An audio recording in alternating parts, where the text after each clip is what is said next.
1992, western Colorado. On the afternoon of September 19th, a Forest Service ranger moved through the backcountry of the Unaag Plateau, following a drainage most maps barely named. Serpent Creek Canyon was quiet in the way remote places often are, wind pressed into sandstone, water reduced to stagnant pools, sound bending strangely between narrow walls. Then there was a smell, faint at first, organic, wrong. What he found beneath brush and rock was not a single body, but the suggestion of many, a pattern emerging slowly, step by step, as the canyon gave up its floor. 12 people, scattered across a quarter-mile, partially concealed, stripped of identification, their backpacks opened and searched, all dead from gunshot wounds. There were no signs warning anyone away from this place, no recent trails, no voices, only the lingering sense that something violent had passed through and left in a hurry. In a region defined by isolation, this canyon held a silence that felt deliberate.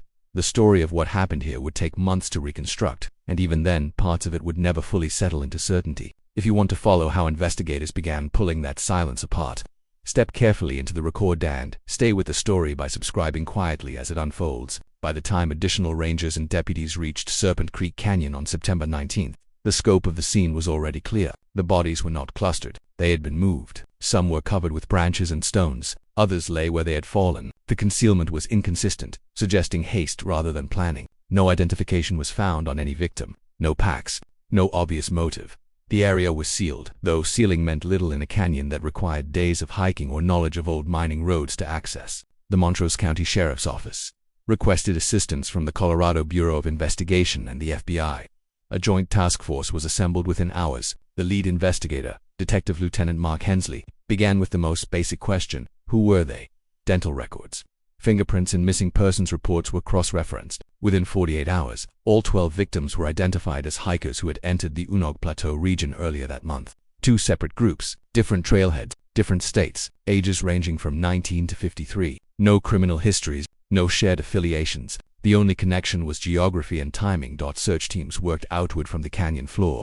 Documenting, drag marks, blood spatter and shell casings. 3 types of firearms were indicated: a shotgun, a rifle, and a pistol. Ballistics confirmed multiple shooters. The pattern suggested the victims had been alive and moving during parts of the attack. Some had tried to flee, others appeared to have been shot where they knelt or lay. Investigators noted that the hikers' backpacks were missing entirely. The absence was significant. Not theft in the conventional sense, wallets and jewelry were gone, but so were maps, journals, cameras, clothing. It suggested not profit, but erasure. Someone had wanted these people disconnected from their names for as long as possible.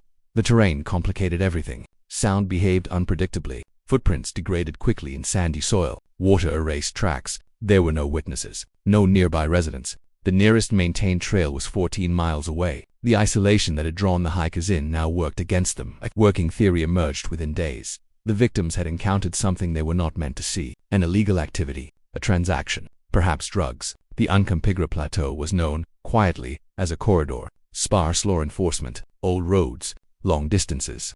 It was a place where people moved things without being noticed. On midway through this reconstruction, investigators quietly asked the public for information. If you have thoughts about what the hikers may have crossed paths with here, leave them where others can read them. Sometimes patterns form in the margins. On September 28th, a local rancher reported seeing a truck leaving County Road 90.7 late on the night of September 12th, a Chevrolet K10 with a camper shell. He remembered it because it was moving too fast for that road and because he recognized it. That detail shifted the investigation from the canyon floor toward the small town surrounding it, where isolation takes a different shape. In the weeks that followed the discovery, the investigation pressed deeper into terrain that resisted clarity, not through spectacle, but through absence. Radios worked intermittently in the canyon, a known limitation of the plateau, but one that became newly relevant as agents attempted to coordinate searches along Serpent Creek. Transmissions dropped without warning. Messages arrived out of order. None of it was extraordinary for the region. Yet in the context of 12 deaths, every gap felt amplified.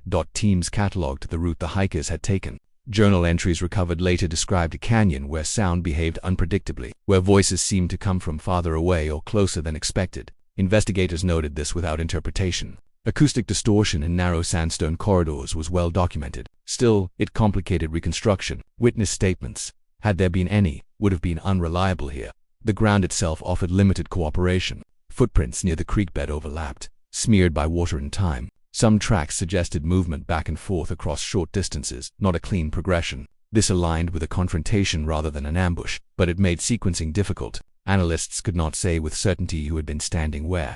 When the first shots were fired, attention returned repeatedly to the missing backpacks. Their absence meant that the hikers' own records maps marked by hand, notes about routes, timing, observations were gone from the scene. Investigators later recovered some discarded gear from a roadside ravine, but much had been damaged or separated from context. The effect was cumulative. Each missing item removed a layer of certainty. Radio logs from local law enforcement showed no unusual traffic on September 12, no distress calls, no accidental interceptions. The silence itself became part of the record. The canyon had absorbed what happened without transmitting it outward.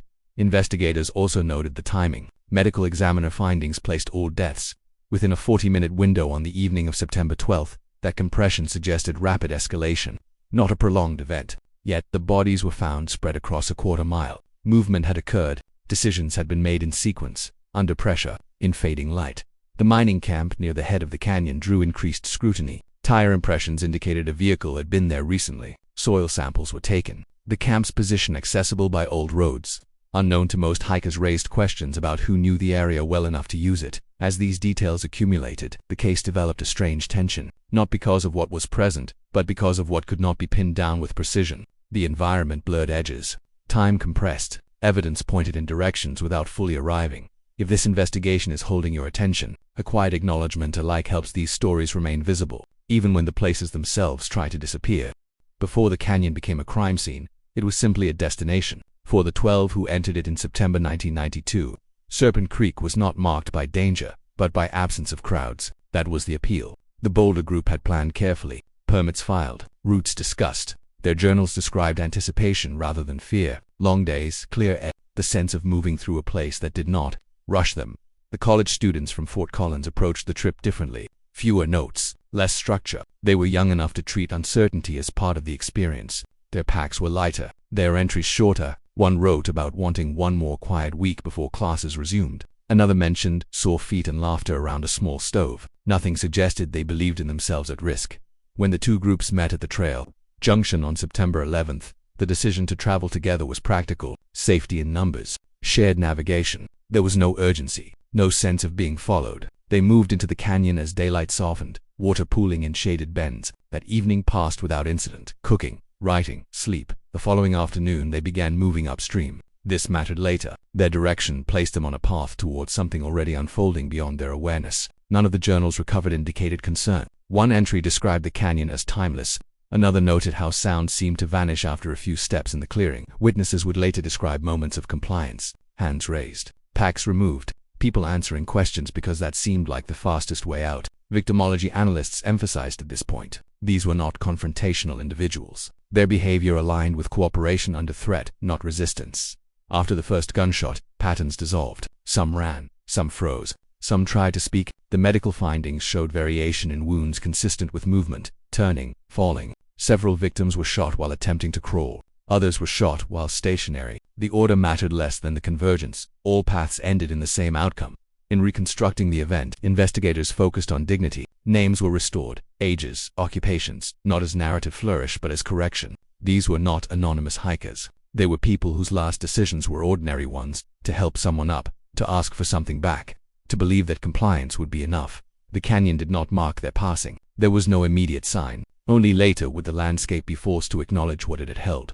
By early October, the investigation narrowed from landscape to individuals. The Chevrolet K10 reported near County Road 90.7 became more than a lead. It became an axis. Soil samples taken from the mining camp were compared to residue found in the truck's wheel wells. The match was not perfect, but it was consistent enough to warrant warrants. When investigators searched the vehicle, they found traces of blood invisible to the naked eye. DNA analysis later tied those traces to multiple victims.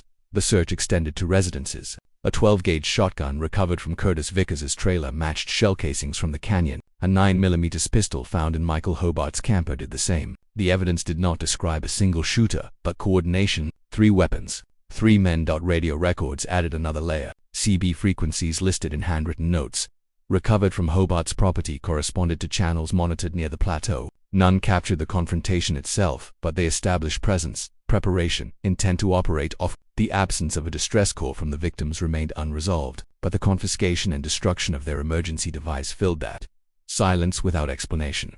The first confession came from Hobart, partial self-preserving. He described fear, confusion, pressure from others. His account placed the decision-making elsewhere, but his details aligned with physical evidence. It was enough to anchor the prosecution's theory. Russell Vickers's confession complicated it. He admitted presence. He admitted concealment. He denied firing. Investigators compared his statements against ballistics, timelines, blood spatter. No definitive proof placed his rifle as the source of a fatal shot. That absence became its own tension. The law did not require a trigger pull. Presence, participation, and aftermath were sufficient. The twist was not it was structural. This was not a planned execution in advance. It was a transaction gone wrong, filtered through paranoia, debt, and isolation. The hikers were not targets. They were variables introduced at the worst possible moment. Discovery locations reinforced this interpretation. Bodies were found where panic would have driven them. Toward brush, toward shadow, toward perceived exits. There was no single killing ground. There was a breakdown across space. When arrests were made, the canyon receded from view, replaced by courtrooms and transcripts, yet the evidence always pointed back to that clearing where uncertainty hardened into irreversible choice. If you have thoughts on where responsibility truly concentrates in this sequence, decision, action, or failure to stop, leave them quietly. Some cases remain unsettled not because facts are missing, but because interpretation never fully closes. The trial unfolded far from Serpent Creek Canyon, in rooms built to contain clarity. Jurors sat beneath fluorescent lights while photographs of the canyon floor were projected in silence. Maps were timelines stretched across boards. What had been chaotic in the field was rendered linear for the court, though some distortions could not be fully corrected. Terrain does not translate cleanly to paper. The prosecution argued joint responsibility, not impulse, but escalation. The defendants had armed themselves, controlled the victims, removed identifying materials, and attempted concealment. Each step, prosecutors emphasized, was a choice made after the point where retreat was still possible. Defense attorneys leaned on fragmentation, conflicting confessions, incomplete ballistics, the absence of a single definitive moment tying each man to a fatal shot. Ultimately, the jury returned verdicts that reflected both certainty and compromise. 2 defendants were convicted on multiple counts of first-degree murder. 1 received a lesser sentence tied to accessory and conspiracy charges. Life sentences followed. Appeals were filed. Some denied. Some lingered. The legal process moved forward in its own time. Detached from the canyons, for the families, closure was procedural rather than emotional. Answers were delivered, but not relief. There was no why that could be absorbed cleanly. No explanation that restored balance. Interviews conducted years later returned to the same point. The randomness. The knowledge that compliance, planning, and good faith had not altered the outcome. Serpent Creek Canyon was reopened. Trails were marked again. No permanent memorial was placed at the site. Officials cited remoteness, maintenance challenges, respect for the land. Hikers returned slowly. Most passed through without knowing what had occurred beneath the brush decades earlier. Landscapes are efficient at erasing disturbance. In records, the case is closed. In geography, it remains suspended. A place where sound bends, where paths converge unexpectedly, where ordinary decisions once intersected with something already unraveling. If you followed this account to its end, consider how isolation shapes outcomes not just in wilderness, but in systems, choices, and moments when no outside voice interrupts. Subscribe if you want to continue exploring cases where silence itself becomes evidence. Years later, the case exists mostly as paperwork, transcripts, exhibits, evidence logs, sealed in boxes labeled with dates that no longer feel recent. The canyon itself has moved on. Seasonal floods rearranged stones. New growth filled the spaces where brush had been pulled aside. The clearing no longer announces itself. You could pass within yards of it and never know. Investigators who worked the case rarely return. When asked, they speak about distance, not mileage, but mental separation. Some say the hardest part was not the scale of violence, but the ordinariness of the decisions that led to it. No elaborate plan, no ideological motive, just fear, control, and the belief that isolation would absorb consequences. That belief was only partially correct. That canyon held the truth briefly, then it released it, slowly, on its own terms. For viewers, this story often lands as a warning about wilderness, but the deeper record points elsewhere, toward how quickly anonymity can be weaponized, how environments that mute oversight change behavior, and how silence, whether geographic or subtle, creates room for irreversible choices. Serpent Creek Canyon is not marked by a sign. It doesn't need one. Its lesson is in location bound. It travels. Thank you for staying with this case to the end.